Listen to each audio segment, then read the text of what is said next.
Hi, everybody. I'm here in South Portland. Actually, this is Cape Elizabeth now, I think, just across the border. This is Cliff House Beach Park. So it's a lovely little spot. There's an old deserted lighthouse right there that's just off the coast of Fort Williams. Fort Williams will be right around the coast somewhere over there. South Portland is that way, leading back to Spring Point and the breakwater and the lighthouse and Bug Light and then eventually Portland. And you can see there's folks over my shoulder. It's a beautiful night. People are out. But we're going to talk about the medieval world again. Won't that be fun, right? Okay, so we're talking first about chivalry. Now, having a whole system of government and a whole system of society that's built on defending yourself militarily against violent invaders means that you're going to have military guys in your culture that are sometimes kind of homicidal and sometimes a bit crazy. So that definitely happens in the medieval period. There are knights and there are dukes and earls and barons who are just militaristically crazy, homicidal, kind of deranged. And the military technology of this time advanced because things came from Asia, like saddles, which could keep men on horseback, and stirrups, which meant that archers and soldiers with swords could actually stand up a little while they were in the saddle and draw their bow or extend their arms out further to attack other people on horseback or people just standing on the ground. So, high-speed warfare with these horses with stirrups and saddles. Lords needed warriors and police who would do their bidding, and we know that that's the knights, the knightly class. So these soldiers, these knights, got a little bit of land of their own to make money from, because it was really expensive to be a medieval knight. You had to buy your own armor, you had to buy your own horse, you had to buy your own weapons. Tons of cost involved in that, plus food and other things. So once you could get hired by one of the lords, then you were all set. But you needed that equipment in order to get hired, or else they just wouldn't do it. So knights could afford their horse, weapons, and armor because of the money that they would make, especially. Well, I'll tell you in a minute. Cool. All right. Lords expected 40 days a year of military service from a knight. And your local lord would keep some of that time. And then above that, the earl would expect some of it, and the king would expect some of that. So remember feudalism, dukes under the kings, earls, barons. And each one of them has their own set of knights, but they're able to get called up one rank higher. Knights got so crazy and so violent in the medieval period that they became a real danger to society. So the Catholic Church stepped in and put in a new set of rules for knights to obey. This is called chivalry, a code of conduct called chivalry that the knights would have to obey. Under the code of chivalry, a knight would have to follow 3 higher powers. And those higher powers are God and your lord, your feudal lord, and also the woman of your life, if you're a knight, whether that's your mom or if you are married or have pledged yourself to a woman. So you have to be respectful and you have to obey the God above, your lord that's directly in charge of you, and your woman. So, however, even though knights were forced to take this pledge, that didn't mean that they lived up to it all the time. Quite often, knights would just go crazy, run rampant on their own, but quite frequently, you were expected to, at least in theory, follow some of that practice. So, The Code of Chivalry made life easier for people. It brought the knights at least under a little bit more control than they had been before. A knight would start getting training around the age of 7, just like Spartan kids. Remember, Spartan kids get taken away from home at the age of 7 and sent into a barracks? Well, it's the age of 7, that magic 7, that if you wanted to be a knight, you had to go and start working for an adult knight. You had to work for a full-fledged adult knight. You would be a basic servant of a knight. You'd observe, you'd watch what was happening. Then maybe you were called a page at that point. That's the title of a 7-year-old to 14-year-old trainee knight. You're a page. And then at the age of 14, you could get promoted to become a squire. A squire is someone who more directly helps a knight. You would train with the knight. You'd learn the military drills that a knight has to learn so that you could do practice fights. You would clean and polish all the equipment.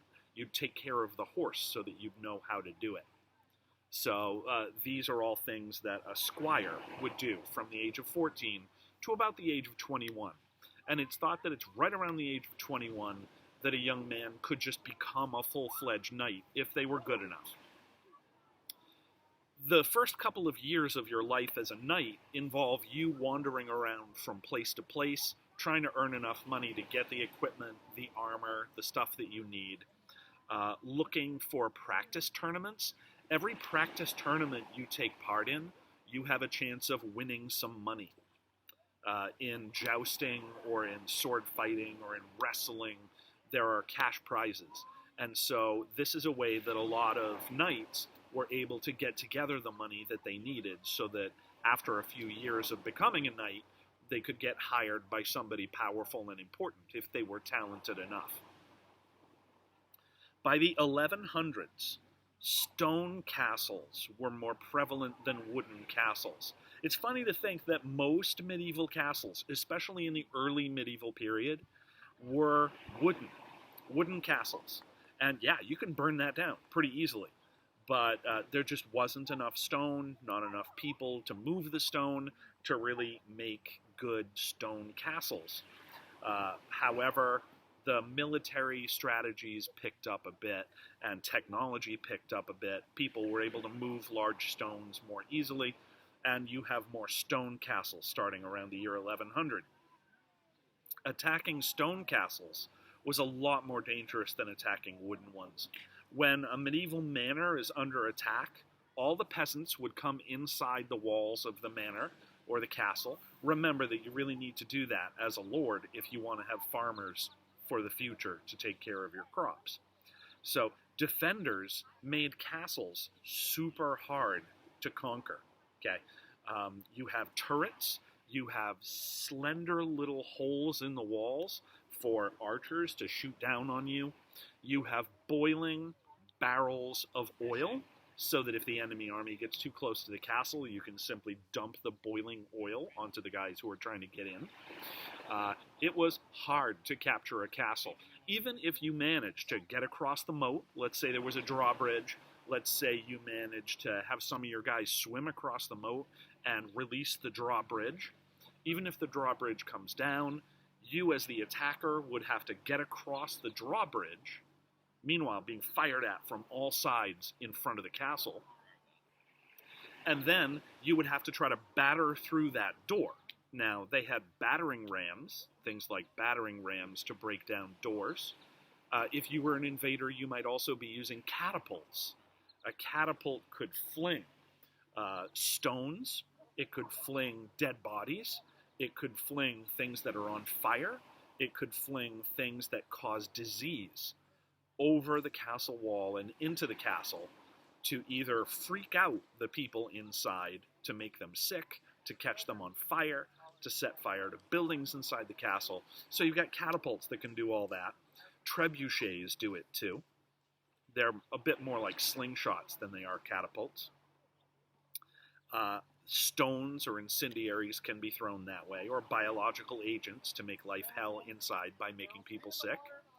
You have armored battering rams. Let's say, imagine a pencil that's about 12 feet long and 3 feet thick, with a sharp end at one end, and it's suspended from a big rod on like a parade float, right?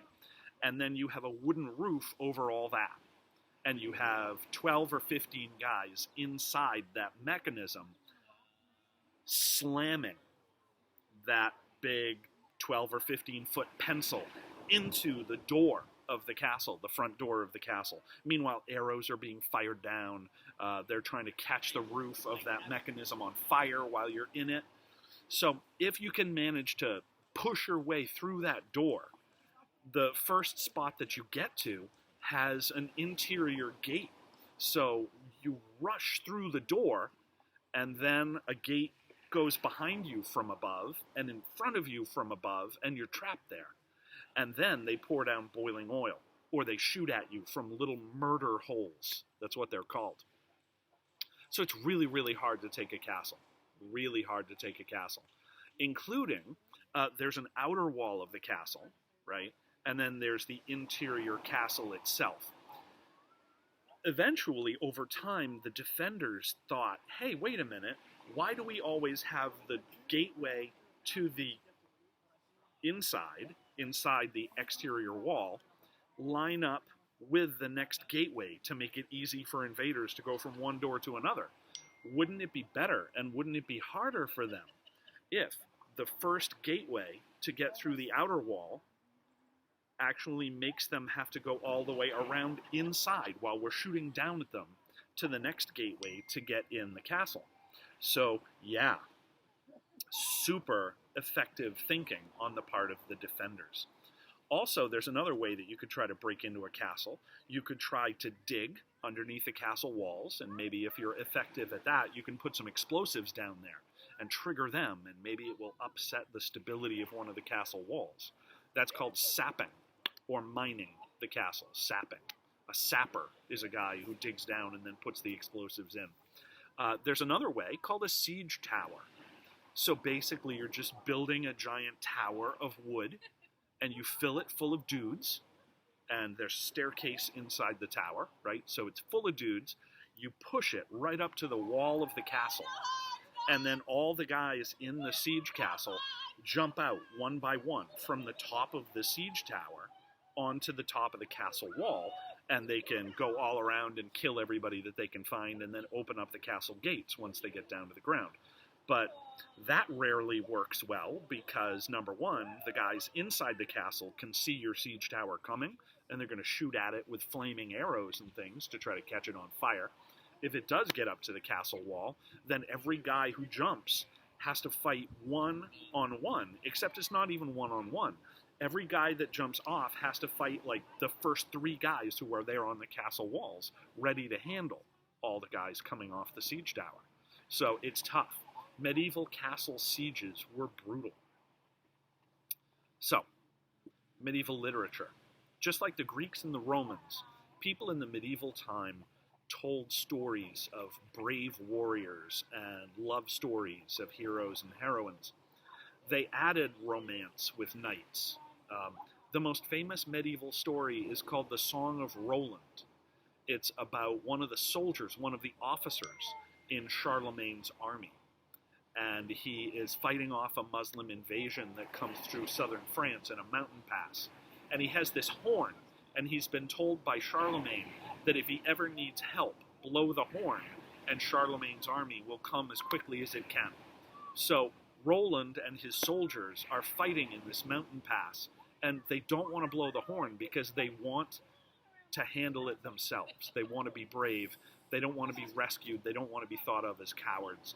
And so it's not until Roland is dying that he uses his very last breath to blow that horn. And Charlemagne and the rest of the army show up and kill all the Muslim invading army, and Roland is a hero forever after because he did all the fighting he could, as much as he could, without calling for help until the very last second. But of course he died, so a tragedy. The men who wandered around, just like Homer used to, telling stories, these men who wandered around with their storytelling were called troubadours. and they would tell stories in royal courts and the courts of dukes and the courts of earls and barons, and they would get fed for it and have a night's rest for it or whatever. So, almost had a puppy here. Anyway, these troubadours were like Homer. They went around telling stories in exchange for food and shelter. And their favorite subject was knights and queens and people in love. Speaking of women, one of the most famous women of the medieval period was Eleanor of Aquitaine. Eleanor of Aquitaine was a French woman, and she inherited a part of France from her dad, who didn't have any sons. So she was a duchess, but not a duchess because she married a duke. She earned her dukedom, right? So she was a duchess, and she married the king of France when she was 15. And they were married for 15 years. So she's a 30-year-old woman at this point, and they never had kids. He never was able to get her pregnant. And so she went to the church and said, look, I want to have kids. It's my destiny to have kids. I want to get out of this marriage with the King of France. So the church let her get out of the marriage because he wasn't providing her with any children. And then she, by the way, when the church erases a marriage off the books, it's not divorce. It's called annul. It's an annulment.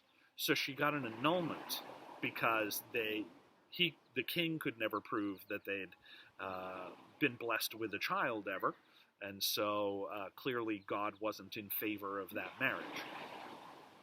Ooh, nice waves in the background. Hopefully you heard that. Cool. Anyway, she married the King of England after she annulled her marriage to the King of France, and they had 5 kids together, starting when she was 30. They had 5 kids together. Many of them, 3 of them, became kings of England. 3 daughters also. So 5 sons and 3 daughters. That's 8 kids in just 13 years, starting when she was 30. So Eleanor of Aquitaine, an incredibly strong woman, a brave woman, a woman who used the legal system to her own benefit. So, yeah, interesting. Most women did not have that kind of brave, adventurous, bold, powerful life, though. Women were lower in society than men, partly because the Catholic Church taught that there are 2 kinds of women you can be. You can be like Eve from Adam and Eve, or you can be like the Virgin Mary. If you're Eve from the Garden of Eden, what is she famous for? For eating the forbidden fruit, right? For doing the one bad thing that got humanity kicked out of the Garden of Eden. So according to the medieval Catholic Church, women will give in to evil easily. They will be tempted easily. And so they must be controlled by their husband. They must be monitored at all times because they will give in to seduction and give in to the devil faster than men do. Yeah, right. Anyway, the other version of what it means to be feminine, according to the medieval Catholic Church, is the Virgin Mary. Now, the Virgin Mary is delicate, fragile, God's chosen one to be the mom of his kid, but none of this adds up to tough, strong, brave, worthy of respect because of toughness, right? So the medieval Catholic Church believes that women either need to be monitored and guarded for our protection, or that women need to be protected and sheltered for their protection. Either way, neither of those really teaches you that women should be free or independent or strong. So the medieval Catholic Church, kind of not great for feminism. Anyway, noble women were expected to obey their husbands, dukes, earls, barons, raise the sons, take care of the castle when the husband takes his army away and fights in a war. The wife is supposed to defend the castle, keep everything safe until the man comes home again. Poor women had to go out and work in the fields with their husbands, had more of the task of raising the family than the husband did, also had to take care of all of the cooking, most of the cleaning, something that a lot of modern women still feel very frustrated with, having to go out and have a career and coming home and doing more of the work at home than the men. So, Women, if you're listening, don't put up with that. Men, if you're listening, don't grow up to be like that. Take your fair share. Okay, so we have finished Chapter 13, Section 3, and we're going to move on to Chapter 14, Section 4. And I think it's going to be fun. I think we're going to have a good one. It's going to be about the church. There's going to be some interesting stories involved. So, 13.4 for next time. Have a great day. Get to the beach.